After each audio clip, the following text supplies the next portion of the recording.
ښه د ورو سوال کړی دی چې کله ښځه او خاوند د یو بل سره میلاو شي او کوروالی وکړي او د یو بل نه خپل حاجت پوره کوي خو مني نازله نشي یعنی مني ته لاړه نشي بیا پې غسل لازم دی که نه د غسل د لازمېدو دپاره د منۍ وتل دا شرط دی الجواب یاده کوي دا خبره د سړي او د ښځې کوروالی چې کله دوی د یو بل سره میلاو شي په دوی غسل لازم شو اگر که مني نه یې تلي اگر که د مني خروج نه یې شوی بیا هم په دوی غسل لازم شو حدیث کې دا راځي ښه واضحه او دا مسلې موږ ځکه واضحه بیانو دا ګورې د غیرت او د خلاف نه دي بعض ته دلته غیرت رایت شي پښتو دغه پښتو غیرت جیب کې کېده یا مال یې راکړه چې بوټان پې دله پاک دا غیرت او پښتو هسې پالتو غیرت او پښتو دی چې د شریعت په مقابله کې راځي ډمان ګډوه پښتو نشتی اجراګان ګډوه پښتو نشتی ښه سپا اعلانونه کوه چې موږ مرکزي کولاو د ډمتوب دپاره پښتو نشتی سود خوره پښتو نشتی د ګاونډي زنانه په غلط نظر ورته ګوره پښتو نشتی بازار کې جنکو ته ګوره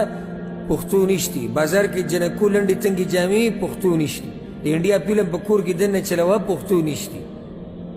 ډرامې په کور کې چلوه پښتو نشتی د ښځې لنډې تنګې جامې په کور کې دننه پښتو نشتی د پردو په مخ کې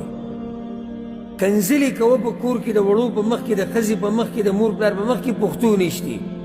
په بازارونو کې ستا ښځه دیسې او ستا مور دیسې په جنګ کې وایه پښتو نشتی خو چې کله یو عالم د شریعت مسله بیانوي الله دا باریک مسلې دي وایي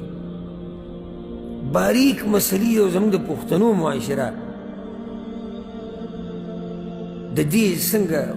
څنګه موږ نه خو دغه پښتو دې رواله او جیب کې کېده یا پې دیوال ووله دیزګې ته پښتو کې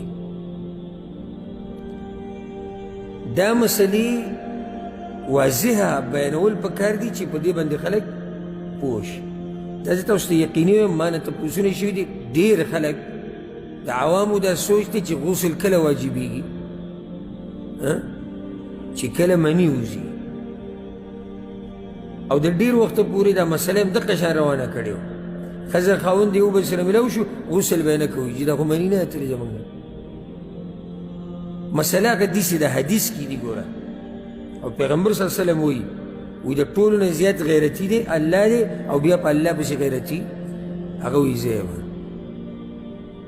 دا غیرتي انسان خبرې دي نو دلته موږ د غیرت او پښتو نه سنډې را سنډې هر چا کار څوکي دا خبره ورته ورسوه پیغمبر صلی الله علیه وسلم وی ابو هریره رضی الله روایت ته په صحیح بخاری صحیح مسلم کې دی پیغمبر صلی الله علیه وسلم اذا جلس بین شعبها الاربع ثم جهدها چې یو سړی د ښځې د څلورو اندامونو په منځ کې کېناست یعنې دوه لاسونه او دوه خپې ثم جهدها بیا کوشش د کوروالي وکړو فقد وجب علیه الغسل نو په ده باندې غسل لازم شو د امام مسلم په روایت کې خو سره داسې ښه واضح راځي وان لم ينزل اگر که مني ترې نه یتلي بیا پې هم غسل لازم شو خو دلته بله مسله دا یاده کوي د ښځې او خاوند میلاوېده څه ته وایي یعنې دا نه چا ذهن کې راځي چې ښځې خاوند میلاوېده یعنې مطلب دا چې بدنونه د یو بل سره میلاو شو غسل لازم شو نه چې کله د سړي عورت او عضو خاص د زنانه په عورت کې ورننوتو نو غسل پې لازم شو دې ته میلاوېده وایي او ځکه حدیث کې ښه صفا راځي پیغمبر صلی الله علیه وسلم وایي امام احمد امام ترمذي دا حدیث راوړی دی اذا جاوز الختان الختانه چې کله د زنانه د سړي عورت عضو خاص د هغه ذکر د زنانه عورت سره صرف لګېده نه دي هغې کې ورننوځي اذا جاوز الختان الختانه فقد وجب الغسل بیا به غسل لازم شو بلکې عائشه رضی الله عنها په خپله دا وی الله اکبر وی فعلته انا ورسول الله صلی الله علیه وسلم فاغتسلنا دغه شان ما او پیغمبر صلی الله علیه وسلم کړي بیا موږ غسل وکړو د عائشة رضی الله عنها وی نو حاصل د جواب دا شو چې غسل لازمیږي اگر که د منی انزال نه شوی د منی د انزال داسې شرط نه دی د غسل دپاره والله اعلم